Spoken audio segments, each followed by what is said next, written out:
Welcome everyone to On the Move. Today we will look at the intersection of technology and human rights for a critical understanding of technology for our work as human rights defenders. Today my guest is Sam Dubberley. Welcome Sam, and thank you for joining me today. Thanks for inviting me. Let me introduce you a little briefly. It's not a, I've tried to summarize your bio, but we'll see. Sam is the managing director of the Digital Investigations Lab in the Technology and Human Rights Division at Human Rights Watch. Prior to joining Human Rights Watch, he was the head of the Evidence Lab at Amnesty International, where he conducted and led a wide range of open source research for Amnesty International. He's a fellow of the Human Rights Center at the University of Essex, where he was a research consultant for their Human Rights Big Data and Technology project. He has been also a fellow at the Tow Center for Digital Journalism at Colombia University and was the founding partner of First Draft News, which is an organization established in 2015 to combat harmful misinformation. Sam is also the co-editor of the book Digital Witness, Using Open Source Information for Human Rights Investigation, Documentation, and Accountability, published by Oxford University Press. And thank you and welcome again for joining me today. So let's start. From videos of rights violations to satellite images to eyewitness accounts disseminated on the social media, human rights investigators now, as you many times have also repeated, more data today than ever before. So the ability to make use of this digital content has become even a more critical skill for us as human rights researchers and advocates. And in the last few years, more and more, we see that major human rights organizations use digital technologies widely in addition to their traditional research methodologies. But also we see research agencies such as forensic architecture or investigative journalist teams, actually, because this seems to have, required a major team collaboration among many different groups. And they have been super crucial, actually, to reveal human rights violations, as we've been very much frequently seeing in EU border surveillance issues and border migration control management by the EU.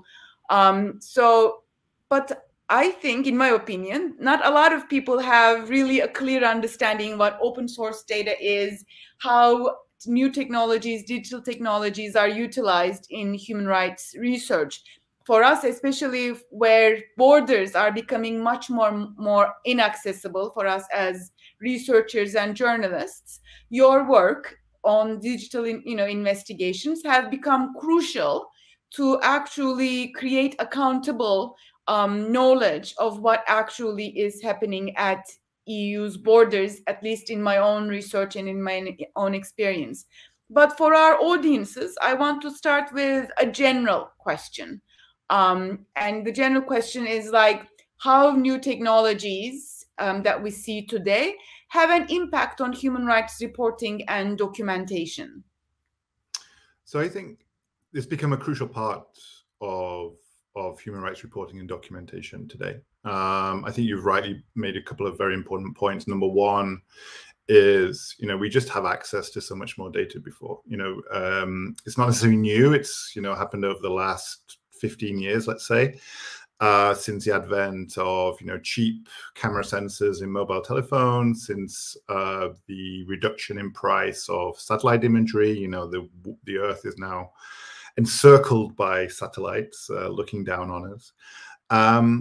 And so I think that supply of data has become, really helpful for our work. Nobody goes to a protest in the streets now, be that in Berlin, in Paris, in London, in New York, without a mobile telephone to film what's going on. And if that does turn violent, then it's filmed and it's put on camera and shared on social media platforms, be that, originally Facebook, YouTube, now today, maybe it's more TikTok or Telegram, regardless, people find their way to share their stories, even under repressive regimes. We see it in Iran, people taking grave risks to share the videos of what's going on in the streets of Iran since September.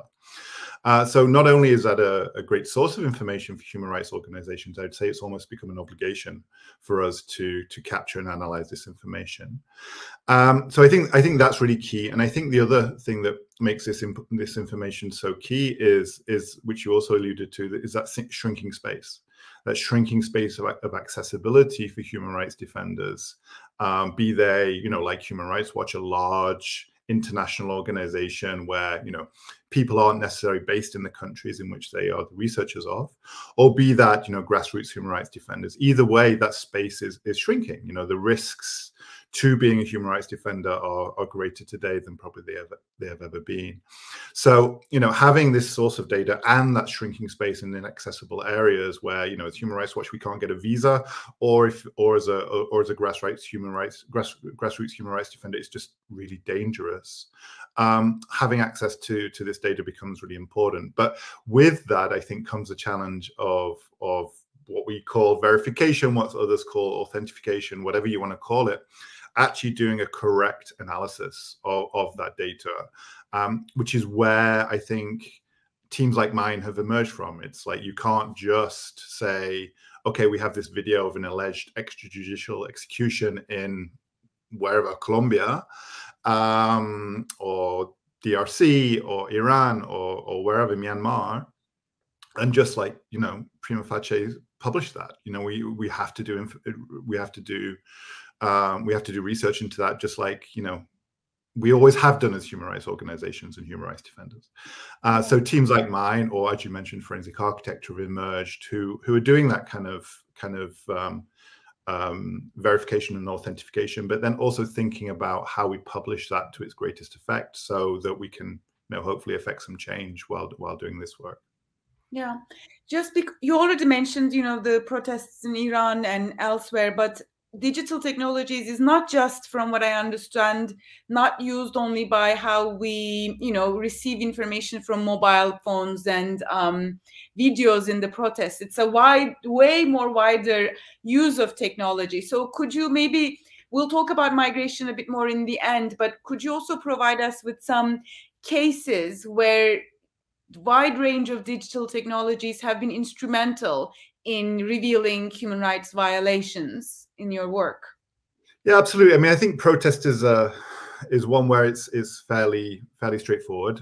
Straightforward is the wrong word, but it's fairly obvious. It's an easy access, let's say, for protests. And I'd look back to, for example, in 2019, there were protests in a lot of parts of the world, but in particular in Iraq, and in particular in Colombia, in particular in Chile. And in Iraq, we were seeing these horrible videos of really gruesome deaths in the streets of Iraq. Now, you could, of course, just take those videos and say, okay, horrible deaths, Iraqi security forces, stop doing this. What we decided to do was take that a step further. And what you can start doing when you have access to this kind of information is going deeper. So what we were able to do is find videos of the weapons that were killing these protesters, and they were military smoke grenades that were produced both in Iran and in Serbia. Now, obviously, getting information or putting pressure on the Iranian regime to stop on the use of these kind of grenades in Iraq is going to be very difficult. But where you can think and start having an effect is in Serbia. So we started to look at, we partnered with, and partnership is a very important part of this work. And we started to partner with organizations in the Balkans to start to understand where these weapons had come from, where these arms had come from. So I think, in tracking down arms, we've done the same in Yemen, where you find a fragment of a missile, and you can, with that serial number, you can track down the exact factory it was made. The missile was made in the United States. So I think that's some way you can go. You can really start following the chain, because you have this fresh very detailed information that you can start like pulling the pieces together. And I think with open source investigations, a lot of it really is, you know, putting together the pieces of a puzzle and understanding, you know, which elements you have and which elements are missing, but also never forgetting, you know, the fundamentals of our research, which is, you know, talking to people, talking to victims of abuses or witnesses of abuses. So as Human Rights Watch, you know, and we always kind of like, I think one of the benefits that comes from our research and the size of an organization like Human Rights Watch, right, is the fact that not only can we do the open source investigation, but we can also kind of speak to people on the ground, and we kind of triangulate the digital evidence with the eyewitness testimony. And I think that's a really key element to doing this kind of work. Same happened in the protests in Chile. We saw a very clear pattern. And I think one thing you can do with digital evidence is start to spot patterns as well. You know, it's you can interview a couple of people, of course, and but then if you're interviewing a couple of people, a few people are saying, you know, this has happened, but if you then have digital evidence of this happening, then, you know, you've suddenly gone to another level. And through analyzing hours of videos from protests in Chile in 2019, we were able to show a pattern of the security forces firing small metal pellets towards protesters the way that blinded them. Right. So, and then we were able to take it a step further and analyze, you know, the various security forces, police who were in the streets of Santiago on those days, and start to identify, you know, perpetrators, which actually then led to a court case, you know, and was used in court. And I think without that kind of scale and you know, the benefit of digital evidence, and especially, you know, videos and photographs shared to social media, is something you get a lot of scale. And if you have the resources to analyze the scale of information, you can start to see those patterns, and then it becomes interesting to use in court. So yeah, in those two cases, I think there was real impact from analyzing this digital evidence. Similar at the EU borders. Again, you know, if we look to back to 2021, there was this crisis at the EU's border with between Poland and Belarus, where, you know, the Polish authorities completely fenced off the area to journalists and to human rights researchers, even really to humanitarian activists. And of course, we can't access Belarus. So we knew that there was people stuck at the border, between the border, that they were likely victims of pushbacks. They'd entered Polish territory and were pushed back into Belarus. But how do you prove that? How do you actually find something new to say? And the tactic, I think, of shutting off the space meant journalists wanted to say something about what was going on the border, but didn't really know what to say. So what we were able to do was take some of the videos and photographs that were being shared by activists, and then take it a step further in our analysis, which meant, you know, doing very careful photogrammetry. And photogrammetry means you take an image or a video and actually measure distances. So we were able to kind of say, okay, this group of people are exactly at this spot on this day, and they were, you know, 2 days later, 1 day later, back on the other side of the border between Belarus and Poland, and the only people who could have forced them to go back over the border were the Polish police and security forces. That also meant like going into archives and looking what the exact line of the border was and all this kind of thing. But by doing that level of analysis and making a model, a computer-generated model of the border, we were able to see exactly where people were. And then they were pushed back from Poland into Belarus, and that really helps both in terms of advocacy at the Brussels level, okay, getting other states, members of the European Union, involved and interested, giving journalists again something to actually talk about. But then also there was cases being taken to the European Court of Human Rights about these, and urgent interventions, urgent measures were put in. And I think, you know, the research that we were doing there really led to that intervention in Strasbourg. Yeah, no, I mean, you know, like when I listen to these things, I keep thinking, you know, like actually human rights organizations like Human Rights Watch, or, you know, all other large-scale human rights organizations, or the groups or investigative groups that have access to these technologies, are producing evidence on human rights violations, which this should be, you know, the responsibility of the state, And, in the past, we were doing interviews, talking to the, people who have experienced violence and who were survivors of wide range of human rights violations, and trying to discuss these. Now, what we're having a step further at the scale of human rights violations, that these things are used. I mean, it's a good thing that they are used as accountable, reliable information at the court levels, especially at the level of the European Court of Human Rights. But still, it's a bit very,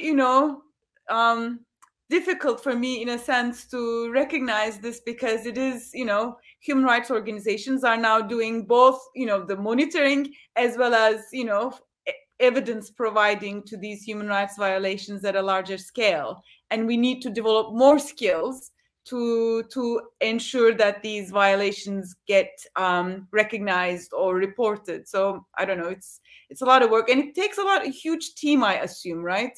So it's yeah, I mean, one thing I'd say is, it's the barriers to entry to this kind of work are very low, right? You just need, interest. It's research. I think there's a great kind of mystification of this kind of work, that it's somehow, you have to be a coder, you have to be a technologist, you have to be somebody who like truly understands computers and a bit of a computer whiz, and you have to have a great deal of resources. I don't think that's necessarily true on a basic level.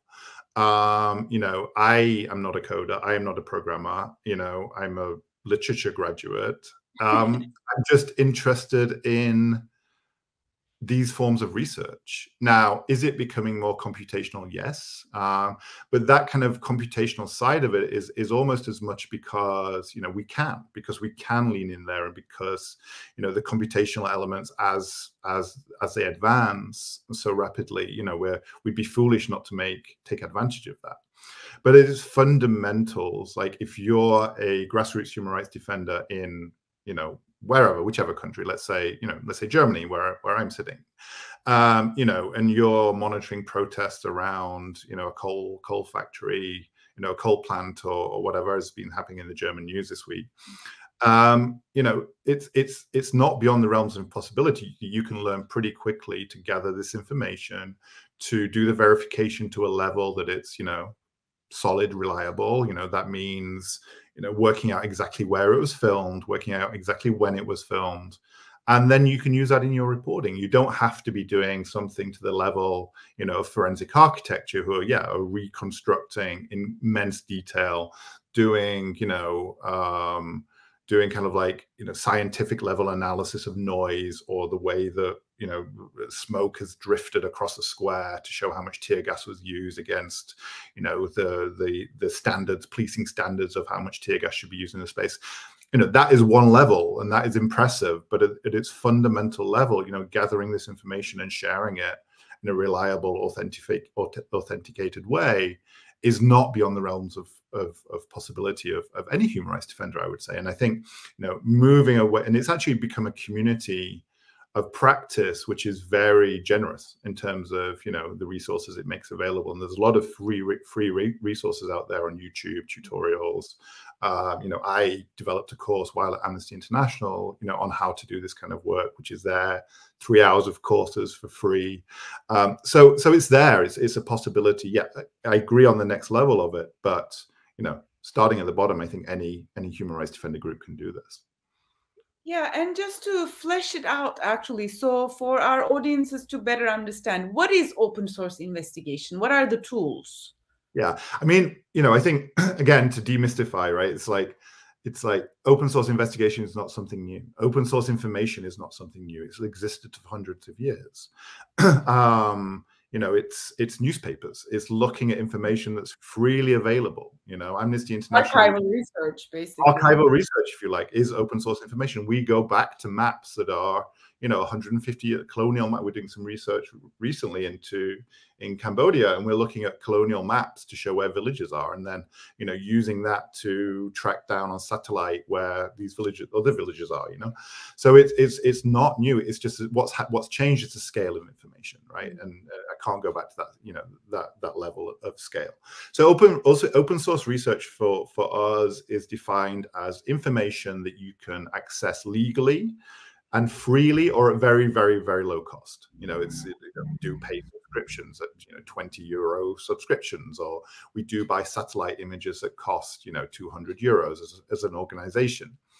But that's basically it. It's not that we're not hacking anything, we're not buying anything on the black market. We're not buying leaked databases, we're not doing research on the dark web to it's information that's out there. And that can include, yes, videos and photographs on social media, satellite imagery on Google Earth Pro. It can also mean boat information, shipping information on tools like Marine Tracker, or flight information, plane information on exchanges that are available, that became famous when Elon Musk wasn't very happy about free information being made available. So all of these things, are just there for us to gather. And if you look at the Ukraine conflict, it's perpetrators who are sharing videos of themselves on different social media sites of committing violations, and we're just collecting those and analyzing and then bringing them to the fore. So it's information that's freely out there.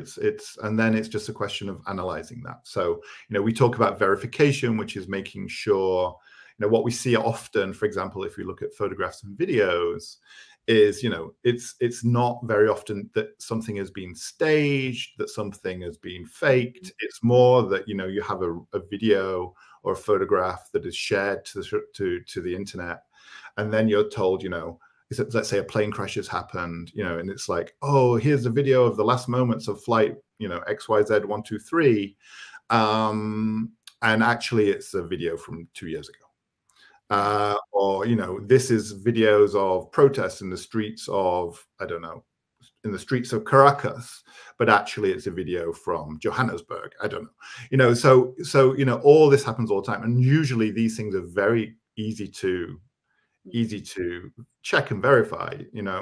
It's just people often forget to do it, or just see something and take it at face value. So that's open source, and the tools for the verification process are also open, are also freely available. But I think the important thing is, if you're getting into this work, is as much the mindset, right? It's just about being a researcher and an investigator, and kind of like being a puzzle solver. And often the way we approach this work is just about solving puzzles and seeing if we can make something go from A to B or to D or to Z, and actually work out how these things connect together. And also, I think another important part of open source research, as with any research, but in particular, I think with open source research, is full transparency. It's a lot about saying what you know, but also being very clear about what you don't know, especially in the human rights space. If we have a video, we don't know what happened before, and often when we don't know what happened after, we only know the 1 minute 30 that appears in a video. So we have to be able to understand, again, often through eyewitness testimony, well, was there, what was there any reason that police officer was firing tear gas? Was there a justifiable reason for using tear gas or not? And there are justifiable reasons for using tear gas as security forces, as police forces. It's just, they're not often the reason why tear gas is used. But we have to rule out that possibility. And same in Ukraine with monitoring violations of international humanitarian law, violating, monitoring violations of the laws of war, which is what international humanitarian law is. It's like, well, was there a legitimate military target in that building? Can we work out from geospatial, looking at satellite imagery from the day that there were Ukrainian forces around that apartment block that was hit? And we have to be able to answer those questions if we're going to use open source information in our analysis of potential war crimes, possible war crimes in Ukraine or in Ethiopia or in Syria or anywhere else for that matter. Another question that I have is that new technologies also have the potential to adversely affect the protection of human rights. And so what would be the best way to understand these dynamics? Yeah, I mean, I think as with everything, right, there's two sides to every coin. There's a, equanimity level here. While we have the advantages of this, I can give a good example of exactly that. A few years ago, there was a tool on Facebook called Grass Search, which was, phenomenally useful and phenomenally powerful for open source investigators to, find photographs of people that had been tagged on Facebook, right? So like, I didn't know my photograph was on Facebook, but somebody had put it on there and tagged me, and using this search tool, I could find pictures of myself, which was great if you're looking for, officers in the Syrian army, or officers in the Russian army, or officers in any army for that matter. But also really bad because people could find pictures of my kid, or, anybody. So I think you have the two sides to this coin. With every tool comes that great risk. So, we're often very critical of platforms. We're often, very critical of governments and how they use surveillance. And I think importantly, in the way we do our work at Human Rights Watch is, we are very clear that when doing open source investigations, we do not want to breach human rights ourselves. So, we do a due diligence test into everything we do. And if we have information, it doesn't mean necessarily we're going to use it. It doesn't necessarily mean we're going to publish it. It doesn't necessarily mean we're going to amplify it. So, Iran being a great example, right? You have people in the streets of Iran sharing videos and photographs, maybe without thought, maybe with thought. We don't know. We don't know what they're thinking when they film and share. So we have to really be careful and think about, well, if we do amplify this piece of information, are we putting somebody at risk? And at the same time, are we taking away their own agency of, they know very well the risk, but they're willing to take it anyway because they want to see change in their country. So I think, it's a careful consideration we have to have on a case-by-case basis that, while doing this work, that we aren't putting people at risk in some other way, but also that we're very critical of any misbehavior or any behavior that we see as problematic by the social media platforms, but also, around disinformation laws that are being spread, across the world. There's disinformation laws in Germany, for example, that are problematic, and that we're critical of those because, they can be abused, they can be misused, and just because we know that they can be used to stifle dissent, and that can be that then in and of itself is problematic. So, we're very aware of all sides of this coin. My team in particular, is tasked with the advantage of using this information, but we're very, very careful, as I said, that we don't infringe on anyone's rights while doing so.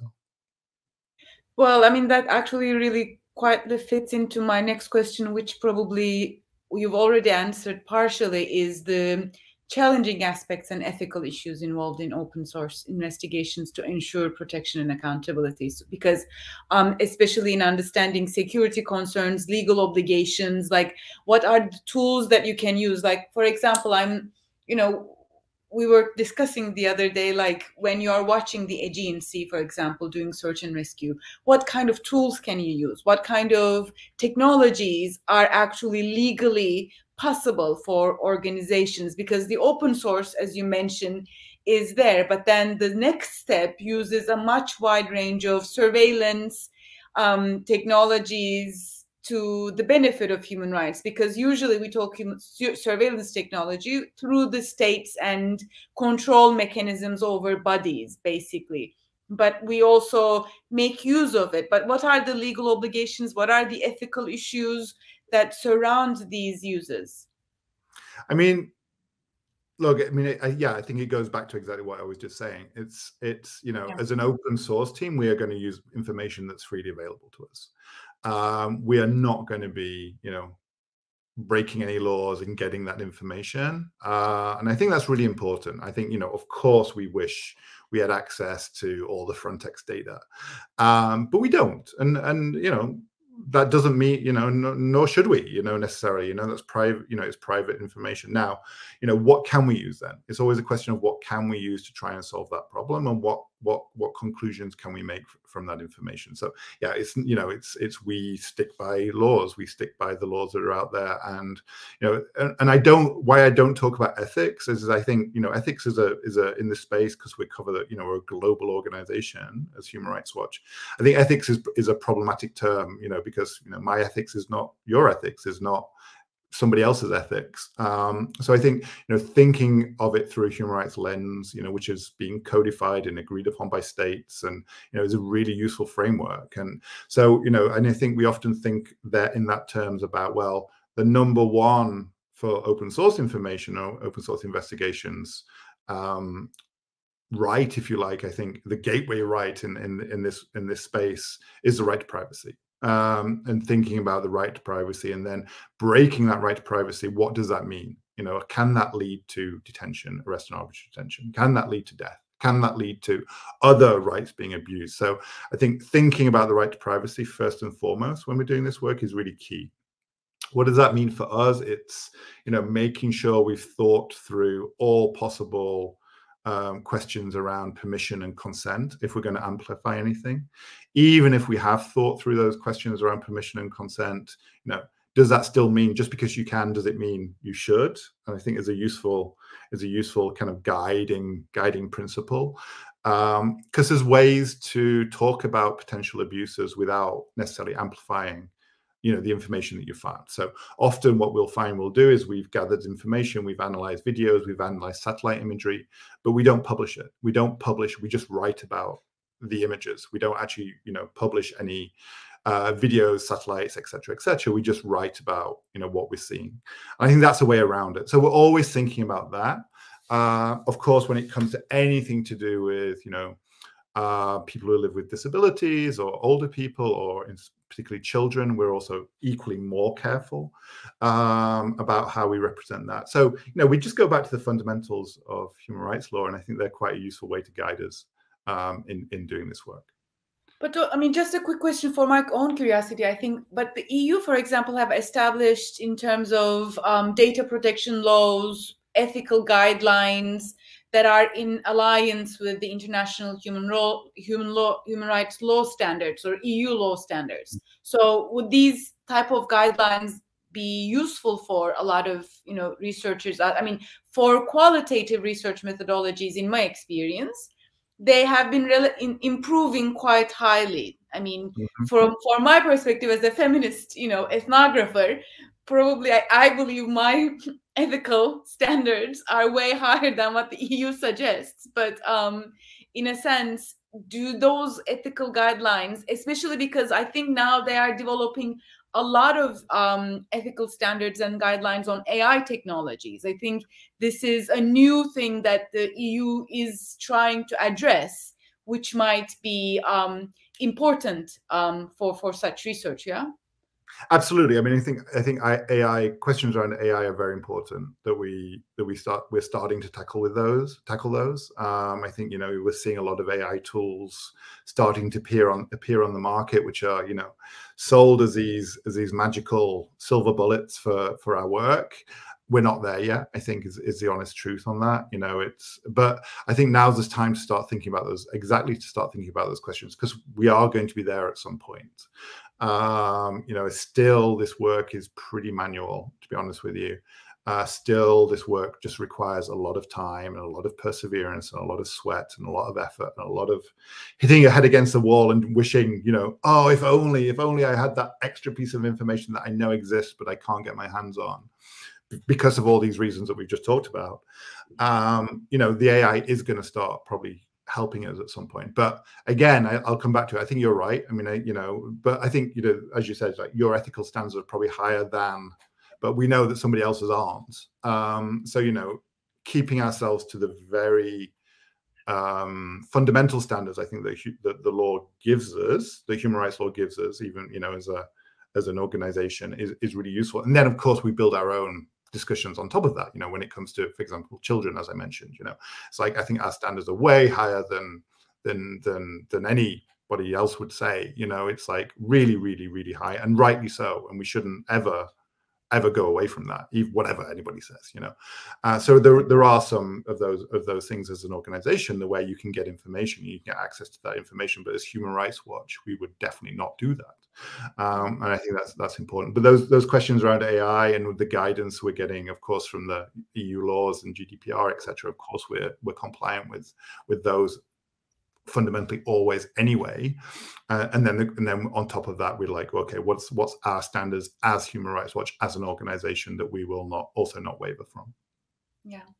Finally, I also want to ask, because the On the Move focuses on migration and people on the rights of the people on the move. So I'd like to ask now, finally, what are the kind of new recent technologies and research that focuses on open source information, new technologies to monitor the human rights violations at EU's external borders? Are there any cases that you could present from your own from your own work? But like you've already mentioned the Polish-Belarusian border, but this seems to be these digital investigations. Like, I don't know if in my I'm not sure if I know well enough, but like the Lighthouse reports, for example, that you've been recently seeing in collaboration with journalists and so on, which is the triangulation that you've commented on, these have been very crucial for us as human rights researchers and policy and advocacy people to look into, and more we are seeing their impact in the European Parliament and in other areas in terms of doing advocacy work. So I'm interested in understanding how these technologies are now used more to understand the violations and their uses for our advocacy work on migration. Yeah, I mean, I'd point to a piece we put out as Human Rights Watch, working with a group called Border Forensics at the end of last year, looking at the EU's use of Frontex's use of drones in the Mediterranean, and if they were just using that drone information and flight path information to warn the Libyan Coast Guard and get people sent back to Libya, rather than actually helping these boats in distress. And we know what happens pretty much when migrants are sent back to Libya, and what happens in the detention centers in Libya. And I think that was a really useful and helpful piece of research, because not only did it help again with the interview testimony and speaking to the rescue boats that were at sea at the time, and so on and so forth, show how the EU and Frontex is not upholding its responsibilities towards these people in distress at sea, and how we can actually use then the technology that's out there, the flight tracking, for example, to pick up the patterns of these flights. So I think it's about being creative. It was also the border, and the Lighthouse report. I think we responded to it in the immediate aftermath, the killings in Melilla. I think, what the technologies give us, it's not necessarily that there's massively new technologies. It's the same ways we've been doing for the last 5, 6, 7, 8 years.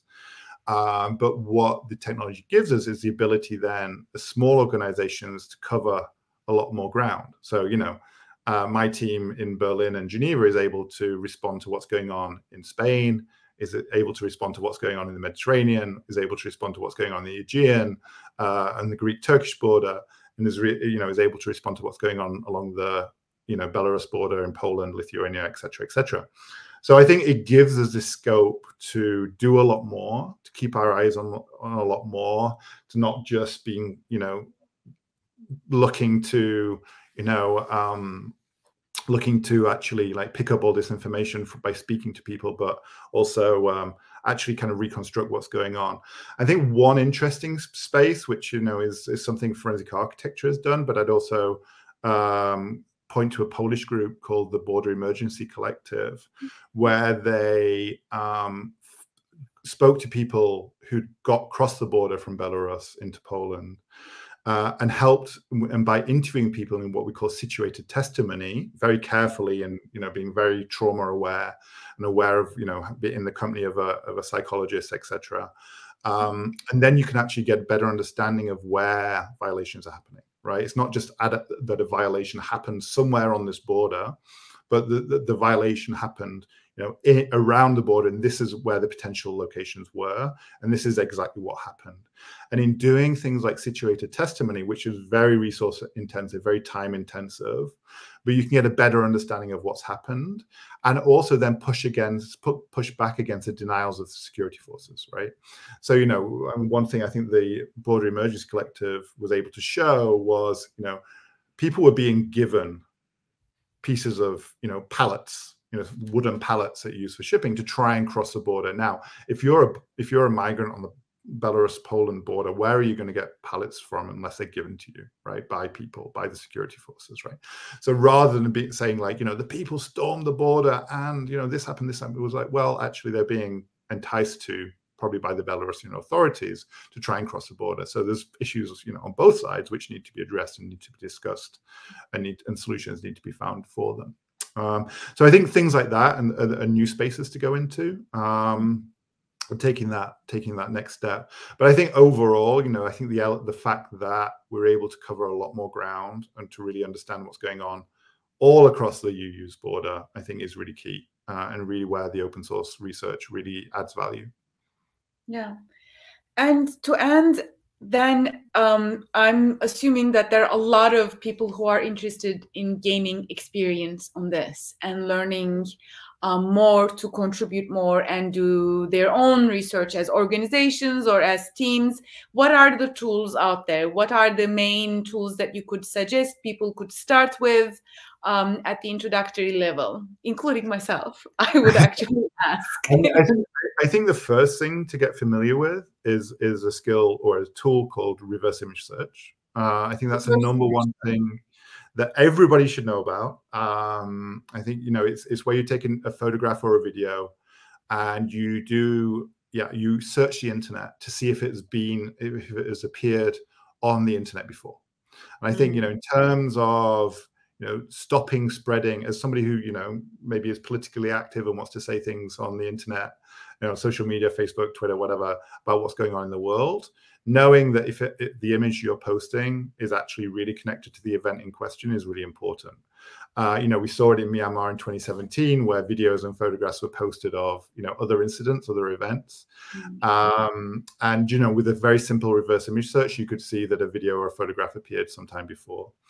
So, using Google reverse image search, I think, saves people from a lot of pain and is a really simple skill to use. And then the other tool I would say is really worth learning to use is Google Earth Pro, which is a tool to allow you look at historical satellite images of, any location on Earth. So you can go and look at,